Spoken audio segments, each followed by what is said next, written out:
Properties of factors. सो अब हम यहाँ पे पढ़ते हैं प्रॉपर्टीज़ ऑफ फैक्टर्स के बारे में कि फैक्टर्स की प्रॉपर्टीज़ क्या होती है। सबसे पहले फैक्टर्स तो आपको पता ही है ना। अब हम इसके प्रॉपर्टीज़ के बारे में पढ़ते हैं। First, every non zero number has a limited number of factors. तो इसका मतलब है कि कोई से भी जितने नंबर हैं आपके जो नॉन ज़ीरो, जो ज़ीरो नहीं है उसके अलावा जो नंबर्स होते हैं उनके पास एक लिमिटेड नंबर का फैक्टर होता है। For example all the factor of 18 1 2 3 6 9 and 18। तो जैसे कि 18 का फैक्टर क्या हो सकता है जो इसके टेबल में आते हैं, जैसे कि 1 भी हुआ, 2 है, 3 6 9 एंड 18। 18 जो है उसका हाईएस्ट, जो सबसे बड़ा 18 का जो मल्टीपल होगा वो खुद होगा, 18 ही होगा, है ना।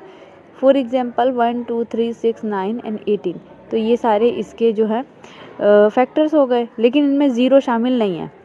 Second, every number is the largest factor of itself. For example, अब जो कोई भी नंबर होगा, जैसे 48 24 38, कुछ भी कोई सा भी नंबर होगा, वो उस नंबर का, उसके और भी फैक्टर्स होंगे, मगर सबसे पहली बात, सबसे बड़ा उसका जो फैक्टर होगा वो खुद ही होगा।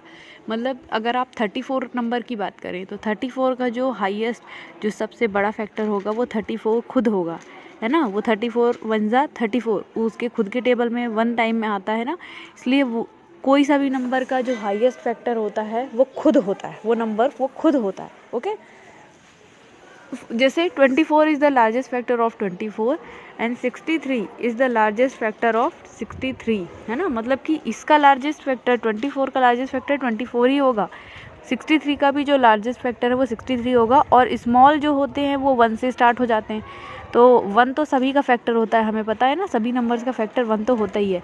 तो 1 लिखेंगे, स्मॉलेस्ट में तो 1 आ जाएगा, लेकिन जो बिगेस्ट है, जो लार्जेस्ट है, वो नंबर खुद होता है। Understood. Third, 1 is a factor of every number and also is the smallest factor of that number। तो जो 1 होता है ना वो हर नंबर का फैक्टर होता है। अभी मैंने आपको बताया ना, जो 1 होता है वो हर एक नंबर का फैक्टर होता है और स्मॉलेस्ट फैक्टर होता है हर एक नंबर का। एक तो 1 जो है, 1 के टेबल में सभी नंबर, क्योंकि 1 ऐसा ही नंबर है जो सभी नंबर्स का फैक्टर होता है और सबसे छोटा नंबर भी है। लार्जेस्ट में तो वो खुद होगा जो भी नंबर का फैक्टर हम ढूंढ रहे हैं, मगर स्मॉलेस्ट में हम कह सकते हैं कि 1 स्मॉलेस्ट फैक्टर है। Okay. Fourth, every factor of a non zero number is either less than or equal to the given number. हर एक नंबर जो कि हर एक फैक्टर जो होता है वो नॉन ज़ीरो जो नंबर है, या तो वो कम होगा, या तो लेस देन होगा, या बराबर होगा उस नंबर के, उससे ज़्यादा नहीं हो सकता है। क्योंकि फैक्टर मीन्स क्या है, वो उसके टेबल में आ रहा है। तो इससे ज़्यादा वाले नंबर, जैसे आप 34 का अगर 34 का फैक्टर देखते हैं तो इससे छोटे नंबर इसका फैक्टर हो सकते हैं, लेकिन 34 से बड़े नंबर इसके फैक्टर नहीं हो सकते, है ना। तो जितने भी फैक्टर होंगे वो या तो इसके बराबर होंगे, या 34 वो खुद होगा, या इसके टेबल से, मतलब इससे जो छोटे नंबर्स हैं वो इसके फैक्टर्स हो सकते हैं, इससे बड़े नहीं हो सकते। Understood. Finding factor of a number. Method 1, using multiplication. तो अगर हमें किसी भी नंबर का फैक्टर फाइंड करना है तो उसके 2 मेथड हैं। एक तो है कि हम मल्टीप्लिकेशन का यूज़ करके किसी भी नंबर का फैक्टर जान सकते हैं। जैसे कि हमें यहाँ पर फाइंड करना है 20 का फैक्टर, तो सबसे पहले हमने इसका 1 से मल्टीप्लिकेशन किया, तो क्या आया हमारा आंसर, 20 ही आया। 20 1 ज़ा 20। अब 20 का हाफ कितना होता है, 10। तो अब 10 का मल्टीप्लिकेशन अगर हम 2 में करेंगे तो 20 ही आएगा ना। तो 10 2 ज़ा 20।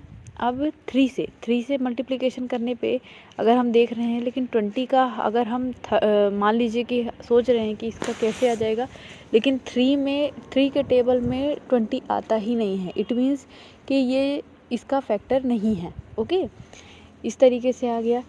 अब सेकंड मेथड देख लीजिए। हम डिवीज़न के थ्रू भी किसी भी नंबर का फैक्टर जान सकते हैं। तो सबसे पहले क्या करेंगे, यहाँ पर हम 30 का फैक्टर जानने की कोशिश कर रहे हैं। तो हमने सबसे पहले वही, जैसे हमने मल्टीप्लिकेशन किया था, पहले 1 में किया, फिर उसका हाफ करके 2 में किया, वैसे ही हम पहले इसका 1 से डिवाइड कर रहे हैं। तो 30 का 1 से डिवाइड कर रहे हैं तो 30 आया आंसर, है ना। अब 30 का डिवाइड हम 2 में कर रहे हैं, मतलब हाफ कर रहे हैं 30 को, तो 15 आया। इसका मतलब कि 15 भी है इसका 30 का फैक्टर। अब 30 का हमने डिवाइड किया 3 में, तो इसमें आंसर आया 10, मतलब कि जो 10 है वो भी 30 का फैक्टर है। अब जब 30 का डिवाइड हमने 4 में किया तो वो कम्प्लीटली डिवाइड हुआ ही नहीं, मतलब कि 4 जो है 30 का फैक्टर नहीं है। ओके, और कम्प्लीटली डिवाइड हो जाता मतलब कि वो उसका फैक्टर होता। तो अगर कम्प्लीटली कोई नंबर डिवाइड कर रहा है मतलब वो उसका फैक्टर है, और अगर कम्प्लीटली डिवाइड नहीं हो रहा है, वहाँ रिमाइंडर बच रहा है, मतलब कि वो उसका उस नंबर का फैक्टर नहीं है। अंडरस्टूड? आप भी बहुत सारे नंबर्स का करके